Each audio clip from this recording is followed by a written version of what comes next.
Good evening. You're watching the Cheese Room podcast. I'm the caller. I'm definitely not in the man cave, and I am relieved, as I'm sure you guys at home are. We're still in the cup. We're still in there with a chance of getting some silverware this season on two fronts. And this is the instant reaction show. Let us know you're here in the chat. Hit the like button, hit the subscribe button if you haven't already. What you're doing with your life. And I'm with two gents to discuss this all the way from the USA. Jack, how are you, my friend? He's on mute. That's how he is. I'll come to Davo then. Davo, how are you? Spurs are on their way to Wembley. Tottenham's going to do it again. Nah. All good. Next round, job done. Are you ready to instantly react? I'm instantly reacting. If we'd have lost, of course, I'd have been a bit grumpy, but we won, so we're happy. Yeah. Why have you still got a Christmas tree up? It's all over now. I know that. We're doing it this weekend. What can I say? Well, what can I say? I can say you're very deficient. Jack, can you hear me yet? Can you say something yet? No, we can't hear you. We cannot hear you, Jack. There is a technical glitch in the matrix. Jack, sort yourself out. Can you hear me now? Yes. Yeah. It's amazing what unmuting yourself does. It's the same computer. When I go to work, no problems. When I come home, I have all sorts of issues. I don't understand it. One of those. Are you all right? Did you enjoy that 90 minutes of beautiful football? I did. I really, really enjoyed that. I thought that was a fun watch. I wasn't nervous or irritated at all. I thought it was brilliant. It was a Friday afternoon here. It's cold as balls, and I enjoyed it. It's not too warm here in the U of K either, so you're not on your own there. I'm sure it's very warm down under. Davo's probably got the aircon on as we speak, but enough of that. We do digress. The game started off brightly enough, Davo. Missed the first 10 minutes. I was putting my daughter to bed, so you'll have to summarise it. What summarise are you putting your daughter to bed? No, the first 10 minutes. Oh, sorry, my bad. See, the thing is this, right, is Brennan is getting a lot of stick for certain cheeseheads who don't have patience for a young talent such as his. And I've always said that I prefer him on the right, whereas obviously he played on the left tonight, and I thought he showed a lot more attacking intent at the start. It was more direct, more punchy, etc., etc. I don't know if their right back was the first choice right back. I thought he got a lot of joy there, and I thought, but as usual, we in the first 10 minutes start coming in, make a lot of chances, but we're not incisive enough. We're not putting away, and thus is our issue for the season. Jack, Brennan Johnson, is he the real deal? Well, I can't say that with a straight face.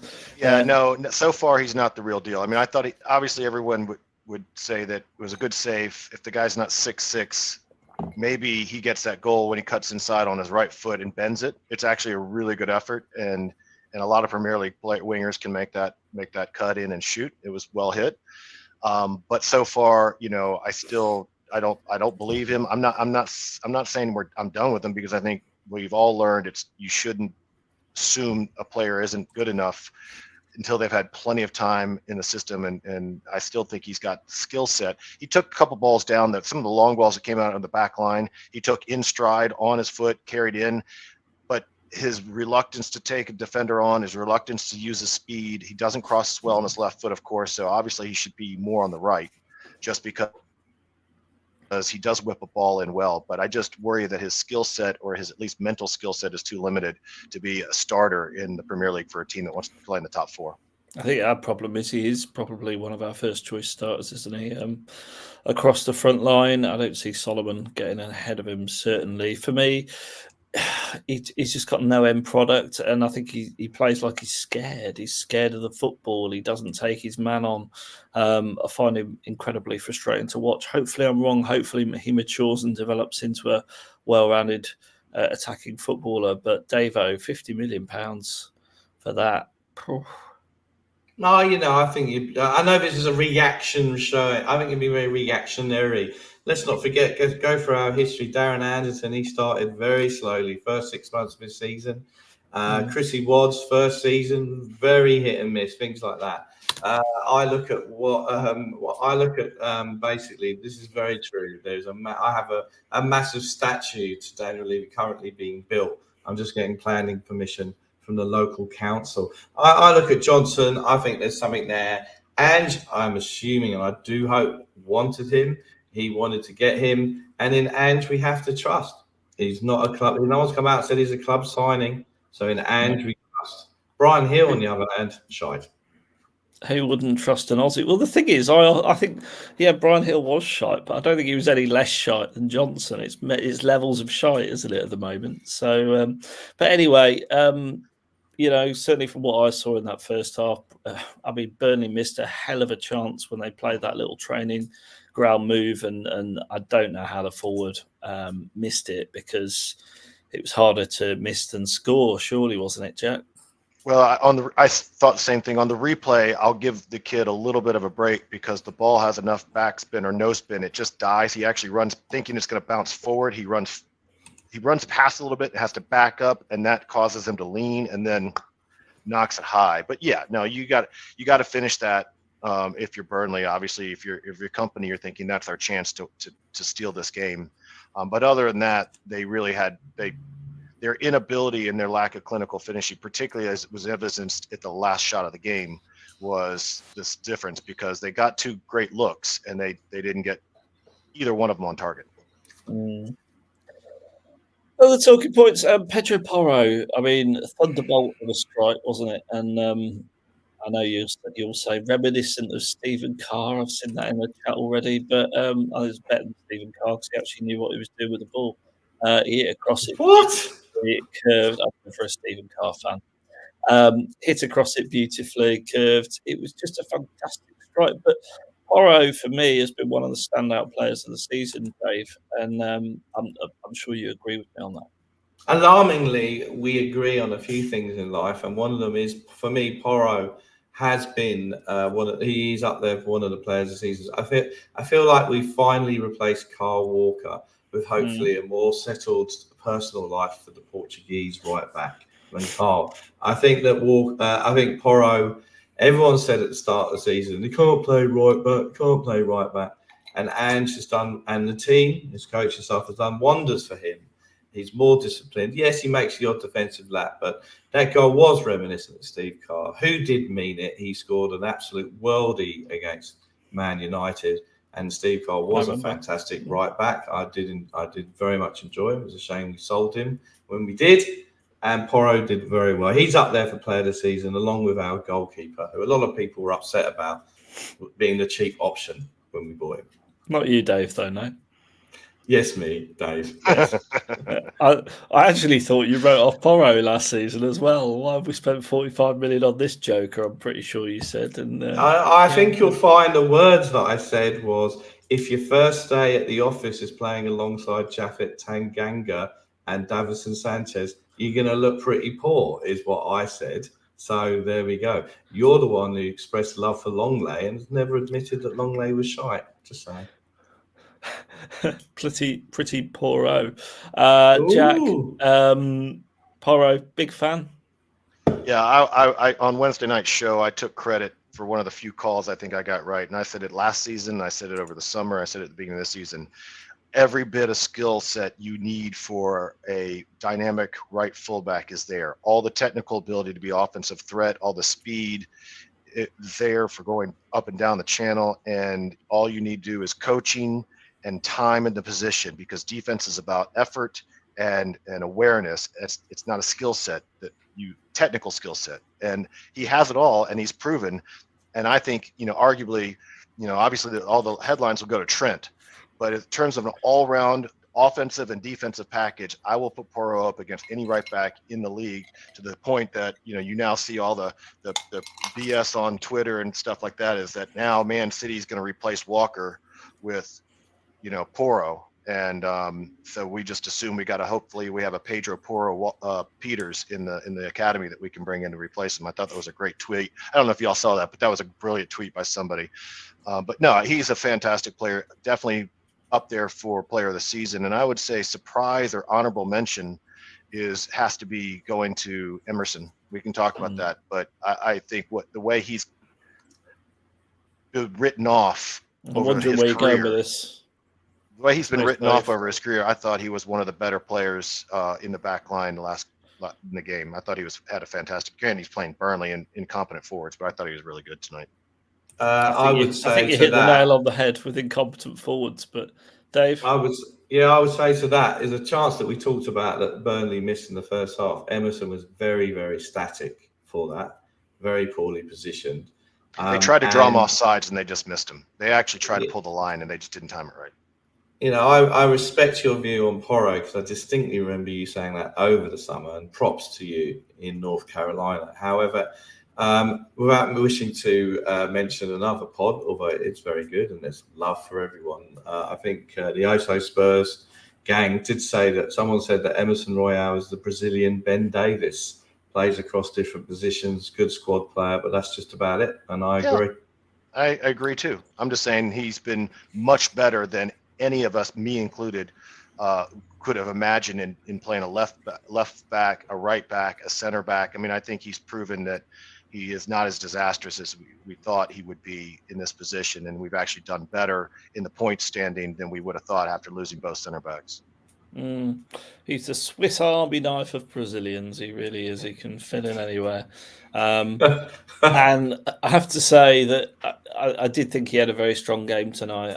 I mean, I've got to be honest, against Brighton, he was absolutely shite. But you know, credit to him, he was good tonight. Last few games, I think you're being slightly generous, Ollie, but he certainly played well tonight. He was very good at cutting out danger at the first sign. And look, it meant we didn't have to bring Van der Ven on the pitch, which is just as well, because Emerson would probably still be right centre back, given that Davis is quite left footed. But what I would say about Ben Davis, I will not have Ben Davis slander. I think he has genuinely been fantastic since he came in at centre back. Fantastic. Dave, you're smirking.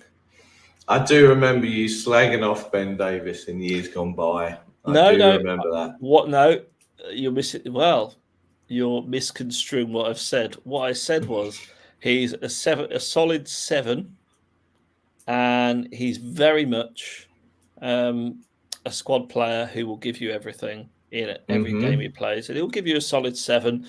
But if you want to win the league, he is not the man for the job, which I think stands. But he hasn't let anyone down since he's come in the team this season, certainly not.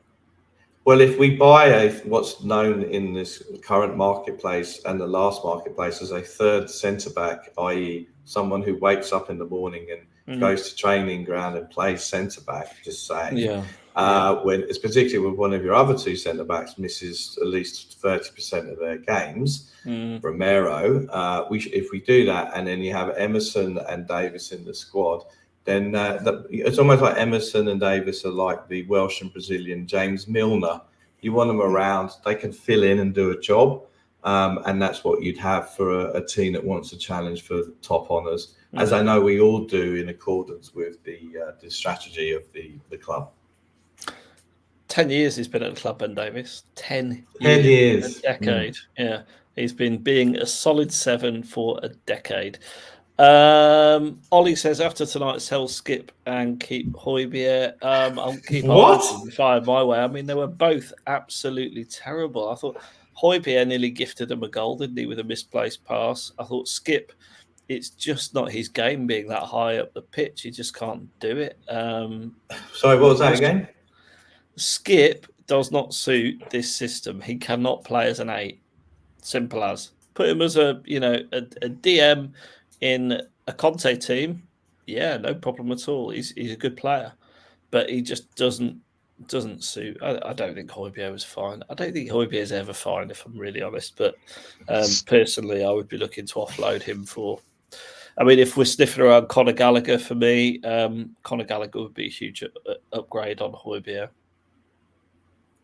No, I think the thing about Højbjerg, you've got to remember that he came into when we bought him, we had Sissoko and Winks as our central midfield pairing. I mean, that's a sad state of affairs. And they took us to the Champions League final. Yeah, they did. But at the end of the day, but Højbjerg, as you said, Højbjerg was more of a Mourinho player, more of a Conte player. I think that Højbjerg's first season, he did well for us. I think in the last season, I thought one of his best spells for the club last season was up to the World Cup, and he was getting a few goals and assists, and he was playing further forward. But ever since the World Cup, his form's dropped off a cliff, and it might be a fitting epitaph for his Tottenham career. But his last kick in the Tottenham shirt was that needless giving away the ball in the last minute of the game, and that has summed up. No, it's not. That's the second to last. The last one was a goal-saving interception that caused a corner that at the end of the game. That ball's going into the net if Pierre doesn't actually push it off for a corner. I stand Watch corrected. it back. Watch it back. Oh, Now, he created the problem. He created the problem with that crap left-footed pass through the center that just gifted them possession. But he did actually save the ball from going in the net. I think you've summarised Højbjerg quite nicely there. Højbjerg's career, he causes a lot of problems and then flaps his hands and tries his best to put out the fires that he's created. Kerry says, nice that the youngsters come on. This ties in with something I was going to talk about. Nice that youngsters come with just one goal and didn't concede. Now, at this point, I'm going, what is Ange doing? Because he's bringing, like, the youth prospects on when the game is far from won. And for me, it nearly cost us, because the ball was not sticking up front at all. People snatching at the ball. I mean, what did the forward line look like in the end? You had Hill, Scarlett, who couldn't get a game for Ipswich Town in the Championship, and he's leading the line in the FA Cup. We're only one goal up. Pathetic subs. I'm going to put that out there. Pathetic. Jack, tell me I'm wrong. I think if you went to sleep and you woke up and you didn't know the day or the year or anything, and someone said, hey, Spurs just finished a match, here's the 11 that finished, you would assume they were in Indonesia on a preseason tour. That's what you'd have to conclude. You would no way look at that lineup and say that's defending a 1-0 lead in the FA Cup. I was flabbergasted. And I looked at my son Isaiah, I said, even if we get the 1-0 win, you have to question what he's thinking in these subs. Sorry. I mean, he's brilliant. I love him. And I'm thrilled he's at our manager, but I was just dumbfounded. When I saw Sessegnon, I just kind of almost had some sort of, I thought I was having a stroke. Well, one man that certainly wasn't having a stroke when Sessegnon came on was Davo. Davo, you're not a fan, are you? Well, I was just praying that we didn't get a VAR delay, because you know what a VAR delay means to a player's hamstrings. He'd gone off a stretcher straight away. So I'm just happier in that regard. Look, there are a few things that are verboten when talking about our great club. Sonny having a bad game, Romero's reliability, and also Ange. It's verboten to criticise Ange, it would appear. I love Ange. He's done his achievement in getting us to where we are without half a team for the half a season has been fantastic. However, his substitutions, I was more impressed with substitutions earlier on in the season. But that might get to more the point around the fact that he had more options off the bench than he currently does. However, his in-game management at times and his substitutions do leave a lot to be desired. I mean, let's once again, the top three up front at the end of the game: Hill, Sessegnon, and Scarlett. You couldn't get any more lightweight. Yeah. I mean, there's so much to unravel there. But if we just talk about Sessegnon for a minute, Jack, I mean, he might look like he's bulked up a lot, but he still got knocked off the ball like a feather, didn't he? I mean, there was a classic Sess moment where he was almost one-on-one with the defender. The ball's sort of running past him and he's running onto it. And you think, a confident player there, even a Brennan Johnson, takes that on. Sess has always had pace to burn. It's probably his only strong suit. And he just lets the guy catch up with him, turns inside, and you're thinking, that's the Sessegnon we know and don't love. So nothing's changed. He might have new hamstrings, but nothing's changed. Jeff. Yeah. No, in fact, it was funny because my wife was barely paying attention, but she must have been at that moment. She's like, why didn't he just keep running? I mean, so if my my wife watches a lot of football, but she's not got the she hasn't watched as much as I have, and that was the thing I told her is because the guy is afraid his legs are going to go to jelly if he does, and I understand that he has no confidence in his legs because he shouldn't have any confidence in his legs, but that's just and what would have been the funniest thing of all is if he had actually finished on his right foot. When he did take that one chance, he had a nice play in the box, and I think the ball was wide. I think the goalkeeper gave him a gift by tipping it around the post. I don't think it was on frame, but it was a poor effort. And I thought, but if it had gone in, I think I might have actually called HG, made a voice call to HG just to just to see what his reaction was. I mean, I don't know why he was on the pitch. I don't understand. I don't see why Johnson had to come out. I don't, not that he was going to be the solution, but I don't understand why he came on. It doesn't make sense to me. No. If we were ever to do a show on the top 10 worst signings made in the ENIC era, old Cess would be in there, I think. I think Tanguy would be number one. But I think Cess easy. And Cess, Tanguy, whatever his name is. And then, Cess again, obviously someone we bought between 20 and 30 million. It's not worked out really, has it? No, but Vicario did, so why'd you neck in? I think this comment, I just want to answer. I think you are true that there aren't a lot of options off the bench, but the reality is don't forget, it's not just the forward line. You've also got Donnelly playing in midfield. So, I mean, wonderful talent, no question, I'm sure. But to a caller's point, if you can't hold the ball, if you can't control the ball, you can't possess it, I'd rather leave the experienced players in the system to hold on the ball, because the only way you lose this game is let Burnley play with it. And correct. And again, Ange knows more than the three of us and everyone in the chat room combined, about this game. I just don't understand why all of them had to play. I used to think Conte knew more than me, and then I watched his tactics and his team selections, and I've kind of concluded that he actually didn't. But there you go. Why lay into the forward line? Because it just wasn't good enough to hold the ball up, and as you say, gave Burnley an opportunity to get a foothold back in the game. That's bonkers game management. So you just keep the players that you had on the pitch. They haven't got to play till next weekend. There's no issue. Should be no issue with fitness. And let's talk about Richarlison here, eh? Bit of a comment. I mean, that's a load of nonsense, to be honest, in my opinion. Yes, it is. Because absolutely is. Why would you forget? First of all, why would you forget his recent scoring run? Because it happened. And he's scored goals and assisted goals in the Premier League, and Scarlett hasn't got off the bench in the Championship, and Scarlett didn't offer anything, like literally nothing. He had one chance that it was deflected wide, but when you watched the reverse angle of it, it was going miles wide. Wide. And it wasn't a difficult chance. You back Richie to do just as well in that position. So I'm sorry, that's just nonsense. That's not. Sorry, David. It's a first-time messenger, okay? And I'm not saying I appreciate your comment, but I thoroughly disagree with you, sir. Yeah, but I didn't have a great game, but I thought Richie's distribution tonight was appalling.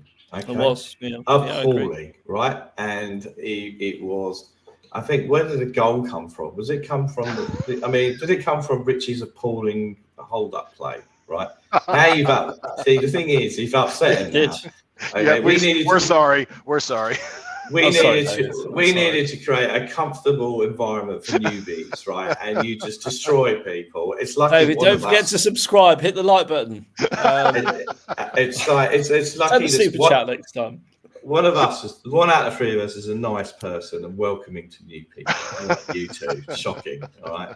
Yeah, anyway. But anyway, at the end of the day, Richarlison. Do we ultimately? Look, I know that Richarlison's in the greatest form of his Tottenham career. Do we ultimately think he's going to work out at our club? Time will tell. I think he can thrive in the system. I think he can thrive as a wonderful bench option. Mm. It's an expensive bench option. That's fine. I'm okay with it because we theoretically are a big club with big budgets. I would be fine with him because I think he does bring some things to the table, and he is good in the air, particularly when you're chasing a goal and you're going to start launching balls into the box. I'd like to have him as an option, but ideally he isn't your starting striker for a team. I don't think he's not good enough for you to win the league with. So, but if he's on the bench, I'm fine. No, he's not good enough for you to win the league with. His touch isn't good enough. His heading is pretty decent. On the floor, it's weak, I think, and but. To me, he's a better option. I feel more comfortable when he's in the middle and Solly's out on the left, personally, because I think those are their natural positions, and I think their strengths are best exposed in those situations where they are in those positions. So, is he my ideal forward? Absolutely not. There's this guy called Harold Kane who's currently plying his trade at Bayern, who we're going to buy back when he's 36. He's the man. And we'll just have to tread water till we get there, right, Dave? Oh, yeah. Put your fishing rod away. Move on. The sentimentality of it. I'm a nostalgist, not a sentimentalist, if that's the right word. Well, you're still hanging on to the 90s, Sunshine, so I don't know what you're on about. I'm a nostalgist, not a sentimentalist. I'm not saying we should be bringing back Mark Falco to play up top tonight. He's in his 60s, isn't he? Come on. Move on from much Kane. Worse than Richie, right? Yeah. Yeah, well, Richie, his distribution was poor as. Where he's going to be best served is you've got people on the flank who can stick a decent cross on his head. And that is what old Perisic did when he came on. And this is a fair point. Yeah, this is exactly right. When we had Perisic, that's what you had. Exactly right. You guys are spot on. Kevin is aligned with my thinking. That's alarming for you, Kevin. Time for you to reflect. Can I just say, I don't think it would be a good show, but Dave O can absolutely chair that show. Yeah. Well, you're definitely hosting that one, Dave. Yeah, he's thriving. With Grumpy. He thrives in the role of the Enoch miser. Miser, just the Enoch critic. That's what I do. But we've signed some absolute dog over the years, not just under Enoch mind throughout the years. I think every club signs some dog. I mean, look at United's recent transfer business. It makes ours look fantastic. So. Oh, no. We all wanted Christian Eriksen back, didn't we? He was coming home, wasn't he? That's what we wanted. We didn't sign him. That's the difference. I was so upset. What are you on about? Have you been drinking? No, he's just, yeah. He's talking. He's just Everton signings. There's another plum recruitment department. What else? Didn't we hired a bloke? Yeah, we did. That's the scary thing. Absolutely. What else is going on in the cup, Dave? Who are our potential opponents? Tell me that.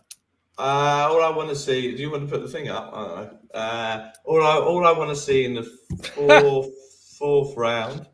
I want a home draw. Very easy. Obviously, I want a home draw. Very easy. I think some tasty games here. Sunderland, Newcastle. I think that's going to be very. Can't wait for that tomorrow morning. Yeah, I want 11:45. Is that my time? An opportunity. They're Aussie times. My bad. An opportunity to see Jack Clark flying down the wing, Davo. Jack Clark, brilliant. Don't forget our first signing in 752 days, Jack Clark. And look at him now. So we've got... apparently he's doing very well. It's about at the level he's playing at, yes. So Sunderland, Newcastle, I think will be a very interesting game. Millwall, Leicester, for those who like good old-fashioned 1980s violence, will be a nice one if you want to watch that on the crowd. I'm only joking. Maidstone, Stevenage. That I'd like the winners of. That's right. I want the winners of Maidstone versus Stevenage at home in the next round. Those are interesting ties. And the next slide, we've got some more ties. Do you want to do that? Am I flicking it forward? Look at this poor blurred slide. Who did this? Shocking. QPR Bournemouth. I wouldn't mind the QPR. I've got a little soft spot for QPR at home. Very nice. What else we got here in terms of games that are going on? Chelsea, Preston. Even Chelsea can't screw that up, in my opinion. I'd love to go to Eastleigh. Play a road game at Eastleigh. Yeah, I'd like to go to Eastleigh. I'd like to wonder who Brighton ever got in the third round of the FA Cup. A question for the audience. A question for the audience. Seeing all these ties, who do you want in the next round of the Cup? You've seen all the ties. I'm saying, I think Newport County would be good. Albeit, actually, that's a bit of a graveyard for Premier League teams, isn't it? The last few years, I think they've knocked a few teams out. But, we want a game at home. We need more match day revenue to go into the squad, so that's what we need. And the next slide, I think, is the final games of the round. There's more. Christ. There is more. There's a Laura going on. So obviously, Arsenal, Liverpool's good for us. The Welsh derby, Shrewsbury Wrexham. Where are you going? Where is the Coleshaw family on that in regards to the Welsh derby? Well, they're not in Wales, so it doesn't matter. No, but where are they in relation to the game? Where their loyalties lie? Why would they have any loyalties either way? I thought you were Welsh. No, my mum's Welsh, and she's from South Wales, so she wouldn't give a toss about that. Okay, well, let's move on from that interesting question to you. Arsenal, Liverpool, what do we want? I would prefer it in a way that Liverpool go out because they're a tougher opponent than the Goons. But there's the Goons. So what do we feel about Arsenal, Liverpool, gentlemen? I hope Liverpool beat them because I can't stand Arsenal. What do we think of Arsenal? And Jack? I don't think that's really. Why are we even asking who we want to have win that game?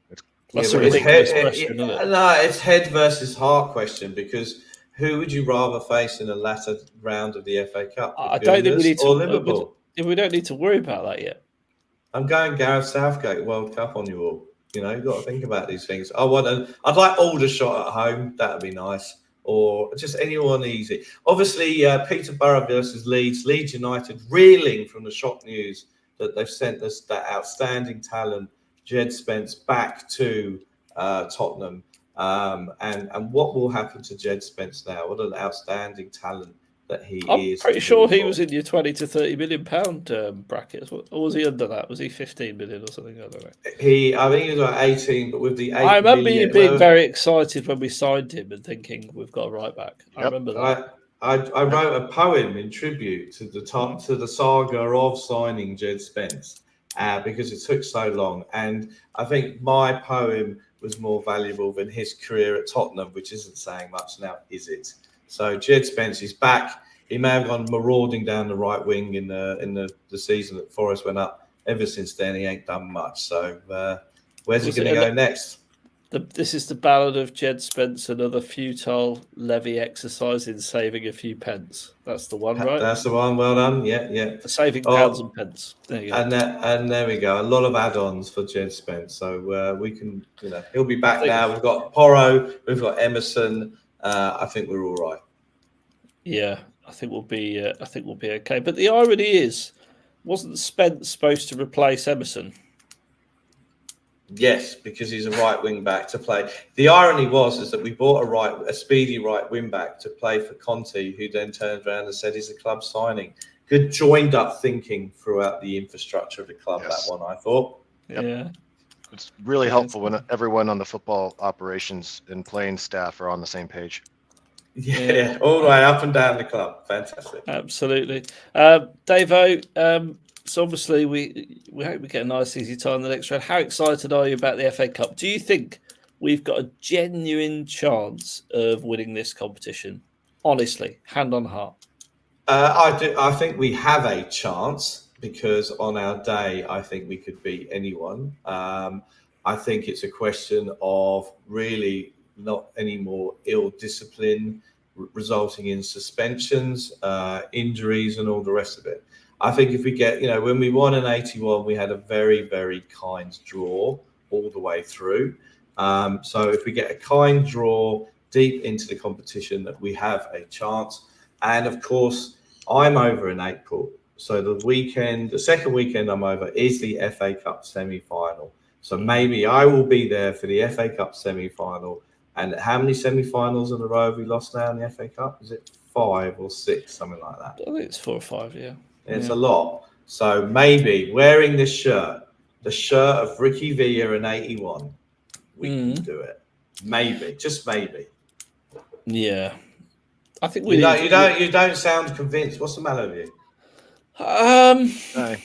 His substitutions at the end have just troubled me. deeply. I think that's the truth of it. But I mean, we play like that against Man United in the league in a week's time. We get spanked. That's my honest opinion. I really do, because I think the Mancs have got a lot of players coming back from injury, and regardless of how poor they've been, they do tend to get up for it against the big teams. So, you know, that's right. I want to see a lot of improvement. I hope Van der Ven's fit. I know for a fact Maddison won't be fit. So, well, and said as much in the conference. He said Maddison and Romero are even Way 2 off. weeks from training with the first team. So by Yeah, way definition, they're not available unless it's all I know. smokescreen. I think people got their hopes up a little bit because Bentancur suddenly rose from the dead, didn't he? But yeah, it's not going to happen. Problem with that. Oh, go ahead. Go on. I said the And problem with that Van der game. Ven coming back doesn't really help that much because you've got Emerson at right centre back still, who's been exposed when he's had any top class opposition. So, well, aside from the my question would be, is I don't know the answer to this, and maybe there's somebody in the audience who's more familiar with Van der Ven. Can he play on the right? I mean, I don't know. I mean, I'm just, you know, in other words, would you rather him on the right and Ben Davies on the left than him on the left and Royal on the right? I don't know that. I'm just throwing it out there for discussion. Well, here's the thing. I hope we sign another centre back before that game. That would be the ideal scenario. Well, yeah. There's a week to do business. And I think that is very possible, by the way. But I think, secondly, if Eric Dyer's at the club, I'd be all right with him playing if Van der Ven's next to him, because you've got the pace there to pick up the pieces of when Dyer inevitably makes a cock-up. So where is this coming from? This Kevin Stanbridge. That's where it's come from. That's where it's come from. Yeah. Kevin instantly reacting. Kevin has said he's instantly reacted by saying Davies has done his hammy. Because I know Bentancur was rubbing his knee after that challenge late in the game, and he came off soon after that. That was a little worrisome. I didn't think Bentancur was very good tonight, to be honest. But there you go.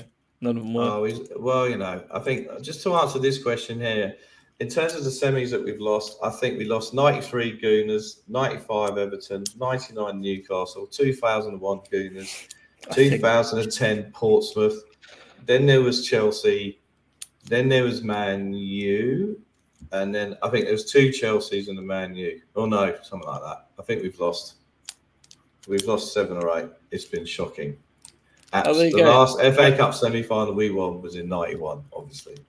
Apparently, there you go. It's true. Davis has done his hammy. Ali's confirming it. So there you go. 1 in, 1 out. Then here's the thing. I mean, I know who I'm talking about when I say this, but they have to sign a center back before United. You cannot go into that game I don't know. That's just mind numbing to me. You cannot go. You have to sign someone and get them in very soon. You see, the thing is this, and I'm going to be controversial here. If you do your business early, because your risk is something happens to players covering the position that you want to buy for, and you don't do your business and something happens, then the selling club will up their price again. Just saying, just being controversial. Do your business early. And lots of people on Twitter this week are saying, I've said they've had 5 months. You can actually go and talk to a player's agent. You can go and talk to the club. You can actually go and do a deal, and you sign the contract effective date 1 January, and off you go. And people have been going, our recruitment in the last 2 years has been outstanding. Well, it's outstanding compared to Hitchin and the infamous Clark, Cess, Tanguy, and GLC window, and that's it. Just on GLC for a minute. He was really good tonight. Yeah, the oddest substitution was him coming off. Now, can he not do 90 minutes? Is that what we're saying? Well, I don't know. I mean, my screamed. I was like, and I made this point Wednesday. He's going to get injured whether he plays 30 or 90, in my opinion. Correct. So just play him 90. I don't know why he came out. That sub baffled me. I wanted to see Decky and Gio in the midfield together with Bentancur, because that's the way I thought we were going to finally unlock that Burnley team, because our front line was not going to be clinical enough. So I just didn't understand the sub at all. I really did. Unless he's not going to be available at Old Trafford either because he's done something. And he, raised his hands. I got to come off. That was mystifying. And on the subject of Decky, I thought he was poor tonight. He's much better playing deeper. I know that JP's been going on about it since 1957 or whatever, but he is better playing deeper. He on the right-hand side, to step in. When we're at home and he's playing right top, it's a waste for him because he's much better playing deeper. When he's away, potentially, you're playing right up top because he's doubling back up in terms of what we need to do. Have I frozen or have you frozen?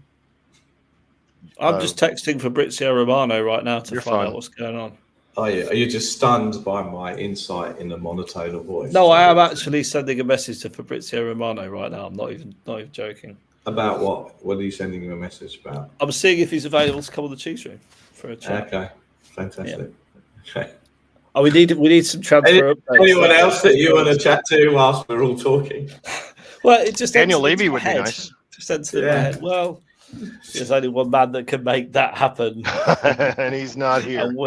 And he's currently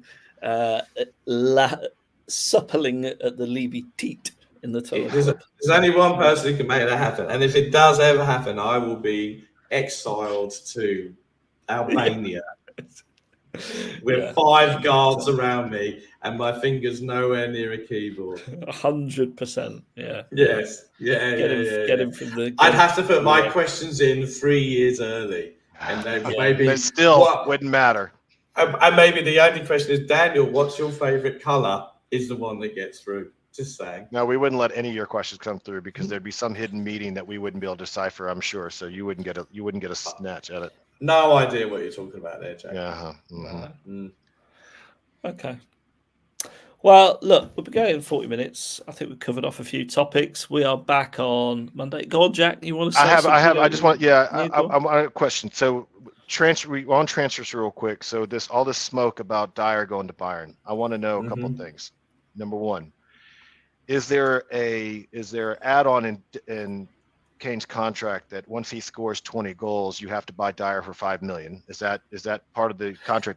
There's no chance that he'll do that. So we're okay. We went and put that. So is that the reason why they're actually going to pay money potentially to Dyer? That's the first question. Number two, if that move actually happens, what the hell is Davinson Sanchez sitting in Turkey thinking that Dyer gets to Bayern and he's out in Turkey?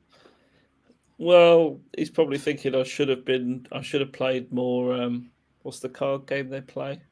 Uno. He should have played more Uno with Harry. That's what he's thinking. Should have learned to play golf.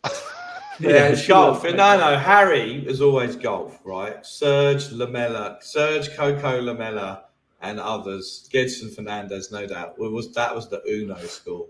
That's the Paratici looked to break up as a disruptive influence on the squad. Was the Uno school. That's right.